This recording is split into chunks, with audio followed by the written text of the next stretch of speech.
అందరికీ నమస్కారం. నా పేరు Shivakrishna. I'm twin flame coach, spiritual coach and healer.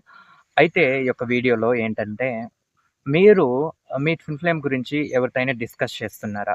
ఒకసారి థింక్ చేయండి. ఒకసారి ఆలోచించండి. అసలు డిస్కస్ చేయొద్దు. ఎవ్వరితో కూడా మీ యొక్క ట్విన్ ఫ్లేమ్ గురించి డిస్కస్ చేయొద్దు. ఎందుకంటే, మీరు మైండ్‌తో మీ మైండ్ ఇది మైండ్ జర్నీ కాదు. ఇది సోల్ జర్నీ. ట్విన్ ఫ్లేమ్ అంటే వన్ సోల్.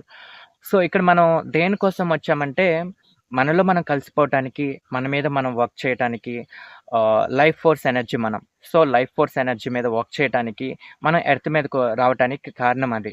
అయితే ఈ యొక్క జర్నీలో మనం ఏం చేస్తామంటే, మాయలో పడటం చాలా సింపుల్. మాయలో పడిపోతూ ఉంటాం.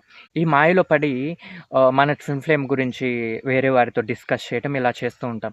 నిజానికి డిస్కస్ చేస్తే ఏం జరుగుతుందంటే, మన మైండ్ గురించి మనం మాట్లాడుతున్నట్లే, మైండ్ గురించే మనం డే అంతా మైండ్ గురించి డిస్కస్ చేస్తూ ఉన్నట్లే. సో, ఎంతసేపు మనం మైండ్ గురించి డిస్కస్ చేస్తే అంత మాయలో ఉన్నామని అర్థం. సో, ఈ మాయలో ఉన్నంతసేపు ఏం జరుగుతుంది?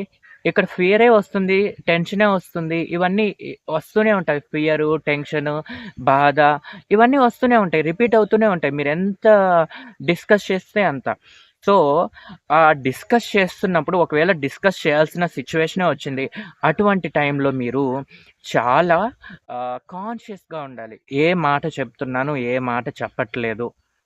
సో, ఏ మాట చెప్పాలి అనేది మీరు మాయలో పడకుండా ఉండాలి. చెప్పేసారా? ఓకే. కంప్లీట్‌గా ఓకే. స్టాప్ అయిపోండి. ఆహ్, అగైన్ మళ్ళీ పాస్ట్‌లోకి వెళ్ళిపోవటం. నా ట్విన్ ఫ్లేమ్‌తో నేను ఇటువంటి లైఫ్‌ని ఇటువంటి లైఫ్‌ని గడిపాను. నాకు మళ్ళీ అలానే కావాలి.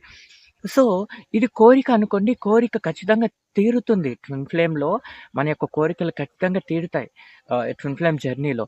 కానీ మనం చేయాల్సిందేంటంటే, మాయలో పడకుండా ఉంటే ఖచ్చితంగా తీరుతాయి. మాయలో పడ్డామనుకోండి కష్టమవుతుంది. మాయలో పడినంత సేపు మనకి భయం, బాధ, వర్రీ, టెన్షన్ ఇవే కనిపిస్తుంటాయి కానీ మ్యాజిక్స్ జరగవు. ఎందుకంటే మనం మాయలో ఉన్నాం కాబట్టి. ఎప్పుడైతే మనం మాయలో ఉండకుండా, మన ట్విన్ ఫ్లేమ్ గురించి మనం డిస్కస్ చేయకుండా, ఒకవేళ డిస్కస్ చేసినా కూడా కాన్షియస్‌నెస్‌గా ఉండి అవసరమైనవి చెప్పి, తర్వాత మనం సైలెంట్‌గా ఉంటే సరిపోతుంది. దాని లోపలికి వెళ్ళి మళ్ళీ లోపలికి డ్రైవ్ చేయాల్సిన అవసరం అయితే అస్సలు లేదు. అస్సలు డ్రైవ్ చేయొద్దు. లోపలికి వెళ్ళొద్దు.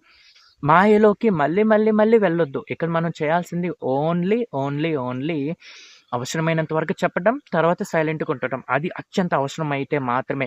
అసలు అక్కడ కూడా చెప్పకూడదు. బికాస్ ఆఫ్ మైండ్ గురించి ఎందుకు? అవసరమా? మళ్ళీ ప్రాబ్లమ్ అవసరమా? ఛాలెంజెస్ అవసరమా? మోక్షంలోకి వెళ్ళాలని లేదా? మోక్షం చూడాలని లేదా? అందరూ మోక్షంలోకి వెళ్ళాలనే కదా! రైట్? ఓకే. డ్యుయాలిటీలో పడిపోతాం. మాయలో పడటం సింపుల్ అనమాట. చాలా అంటే చాలా సింపుల్. సో, మనం చేయాల్సిందేంటంటే, ఏ మాయలో పడకుండా, మన ట్విన్ ఫ్లేమ్ గురించి మనం డిస్కస్ చేయకుండా, జస్ట్ ఓన్లీ హీలింగ్ చేసుకుంటూ, లోపల ఎనర్జీస్‌ని మనం ఒకదాన్ని ఒకటి కలుపుకుంటూ వెళ్ళిపోతే సరిపోతుంది. చూడండి, ఇలా మ్యాజిక్స్ చూస్తారు. సో, ఈ యొక్క జర్నీలో మనం చేసేటువంటి అత్యంత పొరపాటు కాదు. మాయ కారణంగా అలా జరుగుతుంది.